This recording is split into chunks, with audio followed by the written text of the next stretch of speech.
দর্শক মন্ডলী, আজ 21শে মে 2025 বুধবার 6 জ্যৈষ্ঠ। জানাচ্ছি পত্রিকাগুলোর প্রধান প্রধান শিরোনাম। সর্বপ্রথম ইত্তেফাক মেইন হেডিং করছে, ব্যারিকেড ভেঙে ইসি ভবনের সামনে এনসিপি নেতাকর্মীরা।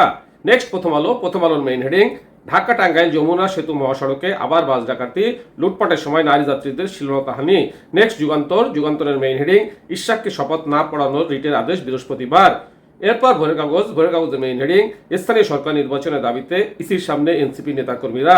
নেক্সট জনকণ্ঠের মেইন হেডিং, ঈদের আগে পরে কতদিন বন্ধ থাকবে বাল্কহেড চলাচল, জানালেন নৌ পরিবহন উপদেষ্টা। এরপর ইনকলাবের মেইন হেডিং, রাজপথ না ছাড়ার নির্দেশ ইশরাকের। নেক্সট আমাদের সময়ের মেইন হেডিং, বিদেশি অপারেটরকে টার্মিনাল, রাজনৈতিক মহলে তুমুল বিরোধিতা। এরপর কালের মেইন হেডিং, ব্যারিকেড ভেঙে ইসি ভবনের সামনে এনসিপি নেতাকর্মীরা। নেক্সট সমকালের মেইন হেডিং, এনবিআর চেয়ারম্যানের অপসারণ ও অসহযোগ কর্মসূচির দাগ আন্দোলনকারীদের।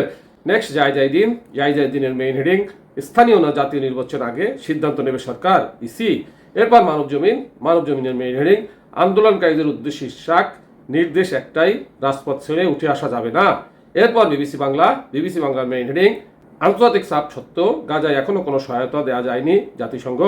এরপর আরটিভি নিউজের মেইন হেডিং, এনবিআর চেয়ারম্যানের অপসারণ সহ 4 দফা দাবিতে অসহযোগ কর্মসূচির ডাক।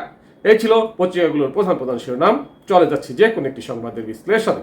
দর্শক মণ্ডলী, আমরা সকলে অবগত, গত বুধবার থেকে ঢাকা দক্ষিণ সিটি কর্পোরেশনের মেয়র হিসেবে ইশরাককে শপথ পড়ানোর জন্য রাজপথে আন্দোলন করে চলেছে।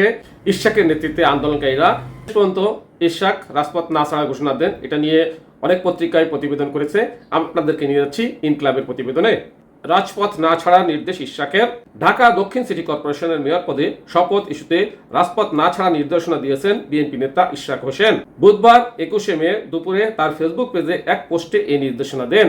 তিনি লেখেন, নির্দেশ একটাই, যতক্ষণ দরকার রাজপথ ছেড়ে উঠে আসা যাবে না।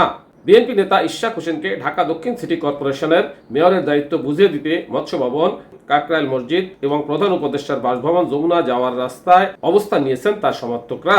এতে রাজধানীতে তীব্র যানজটের সৃষ্টি হয়, চরম দুর্ভোগে পড়েন নগরবাসী। এছাড়া আরেকটি অংশ ডিএনসিসির নগর ভবনের সামনে অবস্থান নিয়েছে। এতে মৎস্য ভবন ও নগর ভবনের সামনে সড়কে যান চলাচল বন্ধ রয়েছে। এই আন্দোলনের নেতৃত্ব দিচ্ছেন সরকারের সাবেক সচিব মশিউর রহমান। তিনি সাংবাদিকদের বলেন, 2020 সালের সিটি কর্পোরেশন নির্বাচনে ইশরাক হোসেন বিপুল ভোট পেয়েছিলেন, কিন্তু তৎকালীন নির্বাচন কমিশন ইশরাক হোসেনের পরিবর্তে শেখ ফজলুর তাপসকে বিজয় ঘোষণা করেন।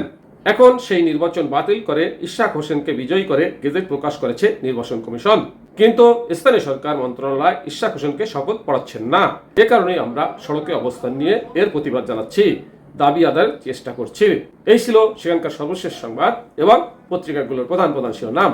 সাথে থাকার জন্য ধন্যবাদ। আসসালামু আলাইকুম।